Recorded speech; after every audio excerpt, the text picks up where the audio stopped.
to talk to them. Coffee shop, I love meeting people. In elevators, I love meeting people. I make friends in elevators. It's weird. But you're there and you're stuck. Depending on how high up you are, it takes a little while to get down. Meet somebody. Invest in people. Every day, do what's right. It is what I call now faith. Second, he envisioned a better future. You see, when difficult times are there, we need to envision something else. Listen to this passage. Then I said to Baruch was his secretary, a scribe, if you will. He spoke, and the scribe wrote down everything. Then I said to Baruch, as they all listened, this is what the Lord of heaven's armies, the God of Israel, says. Take both this sealed deed and the unsealed copy, and put them in a pottery jar to preserve them for a long time. For this is what the Lord of heaven's armies, the God of Israel, says. Someday people will again own property here in this land, and will buy and sell houses and vineyards and fields. And this is what I call someday faith. Someday it's going to be better. Let me ask you a question. Can you see things better? I don't know what your life is right now. Can you see things better? Can you imagine it better than it is? Sometimes we can and sometimes we can't. But I'm telling you, Jeremiah, he was dialed in. He had heard something. Okay, right now it's going to be really bad for a little while. And God was saying, just hold on. Can you see your family better than it is right now? Can you see your marriage better, stronger than it is right now? Can you see the church stronger? Can you see leadership better? Can you see your own ability sharpened? Can you see that? That's what I call someday faith. Because God says that things are going to be better.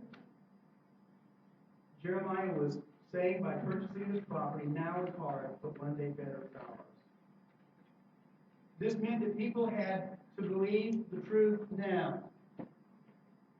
Yeah, I believe the truth. Not always easy, because the truth is sometimes hard. God was angry with their choices. Hey, you know what? Wow, listen to this. There are negative things that go on in life. There are negative things that we do. We prefer calling the things that we do that are negative weaknesses.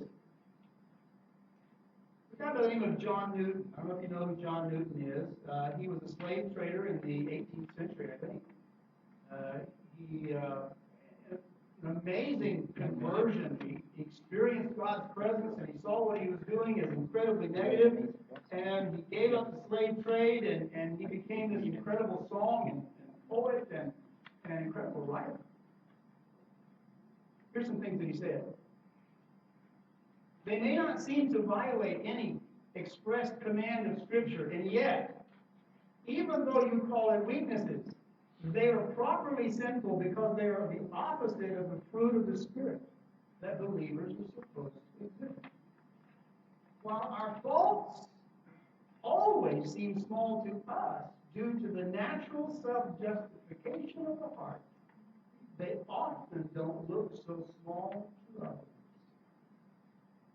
As a result, these small faults cause large swaths of the Christian population to have little influence.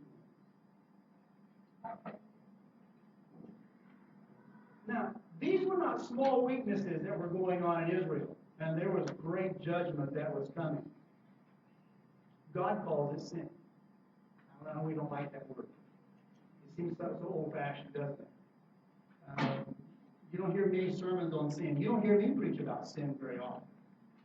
But in reality, this is a very biblical word, and it's a side of us that separates us from God and separates us from being able to hear who He is and what He is saying. We're talking about being dialed in. Sin creates all this static that you cannot hear what He is saying because what's in your head is screaming so loudly you cannot hear what God is saying to you. It's called sin. You can call it whatever you like, but it separates us from God. Listen to what Scripture says. It's amazing. Listen to this description of what the people were doing. My people have turned their backs on me and have refused to return. Even though I diligently taught them, they would not receive instruction or obey. They have set up their abominable idols right in my own temple, defiling it. They have built pagan shrines to Baal. And there they, listen to this, they sacrificed their sons and daughters to Moab. Okay. I have never commanded such a terrible deed. It never even crossed my mind to command such a thing. What an incredible evil, causing Judah to sin so greatly. Verse 31 goes on to say, from the time that this city was built until now, it has done nothing but anger me, so I am determined to get rid of it. Wow. And therefore, God has sent the Babylonians. And he has said, don't pray. It's useless. It's going down the tubes. Sorry. Now you can say, let's have faith and let's change this. Or we need to say, let's have faith and let's find God in the middle of this. Because you see, good or poor circumstances does not dictate the character of God. Come on.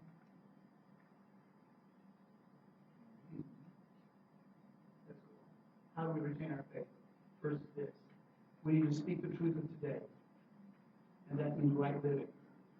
That means living a life that reflects Christ. That means sharing your faith with a friend that you meet or who has a need. The second thing is this. We need to hope for the truth of tomorrow. This is Sunday faith. Faith that knows that when God says he will bring it down, we must believe that the same one who is faithful to cause it to fall will doubtlessly bring it back to life again. The third thing is this. This is my favorite. God's character shapes his faith. Not the thing that's going on, but God's character. Not even the teaching that he has, but God's character. I want my life shaped not by circumstance or even impending judgment, but by his character, and this is what I call forever faith. This is forever faith. Listen to what he says. Just listen to these words. Verse 17. I don't have it on the screen for you. Just listen. O sovereign Lord, you made the heavens and earth by your strong hand and powerful arm. Nothing is too hard for you. You show unfailing love to thousands, and you also bring the consequences of one's generation sin upon the next. You are the great and powerful God, the Lord of heaven's armies. You have all wisdom and do great and mighty miracles. You see the conduct of all people, and you give them what they deserve. You perform miraculous signs and wonders in the land of Egypt, still remembered to this day, and you have continued to do great miracles all around the world. You have made your name famous to this day. Here's some things that we find in this. Verse 18 says that he has unfailing love. This is the character of God. If we want to have faith, we need to go not to what we see, not to what we experience, not to what we fail, but to who God is. Because then it becomes forever faith. Because it doesn't matter what happens. Listen to his character. In this passage it says, he has unfailing love.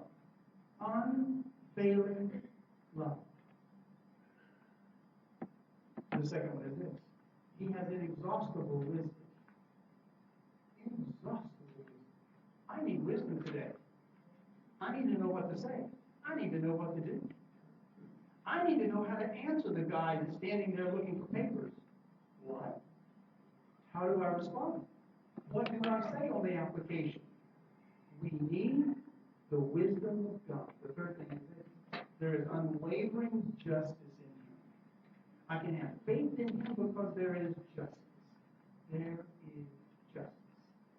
Or I could give you a personal illustration. We have a house in the States, and well, the person leasing the house left. Well, not so bad, considering they didn't pay the last 2 months' rent. Just as well they leave. But when they left, they took all of our appliances. Declared bankruptcy and disappeared into regions unknown. Now, you can get mad and you can throw stuff and you can stamp your feet, or, listen to me, it does not make me question God's ability to protect me. It does not cause my faith to waver, because He is a God, listen to this, of unwavering justice. You know what? Life is not fair sometimes. People don't always do what they say. I may mess up and not do what I say. It cannot impact my faith in God, because His character is unquestionable.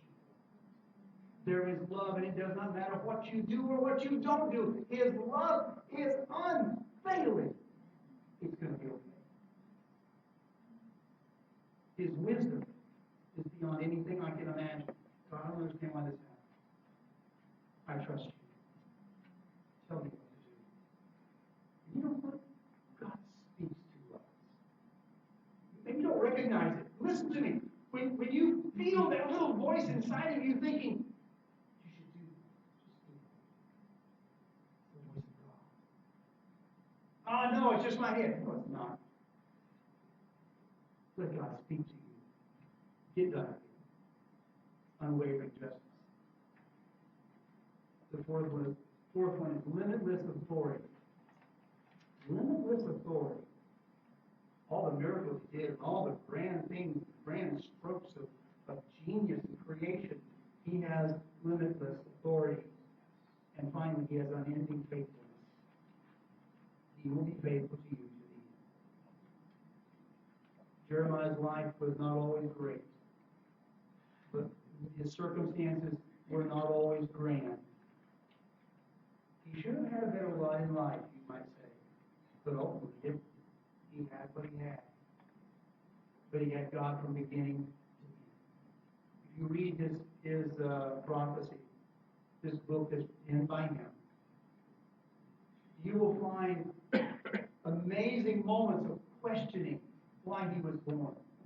You will find incredible passages where he's wondering, why are you doing this, God? I'm telling you, faith will rise and it will fall, but every time it falls on the character of God. And you can think that the faith is weak, but in actuality, as it descends, it always falls on God's character as long as it's founded there. Now, if it's founded on something else, you might have a problem. But if it is founded on God's character, listen to some other passages, great passages. Like in Job, for example, he said, though God slay me, yet will I trust Him. That is forever faith. It doesn't matter. Young men that were taken to Babylon in this great sweep of persecution and deportation, young men who had been formed into being the king's servants, they just refused to obey what the king was saying, because what he was saying caused them to reject some of the teachings of God. They said, we're not going to do that. Well, I'm going to throw you in a fiery furnace. Well, okay. How can they say that? They said, ultimately, God will protect us. You see, this limitless authority. He can save us if He chooses to. But let me tell you, O King, it doesn't matter what you do, because even if He does not deliver us, we still will not bow to your idol.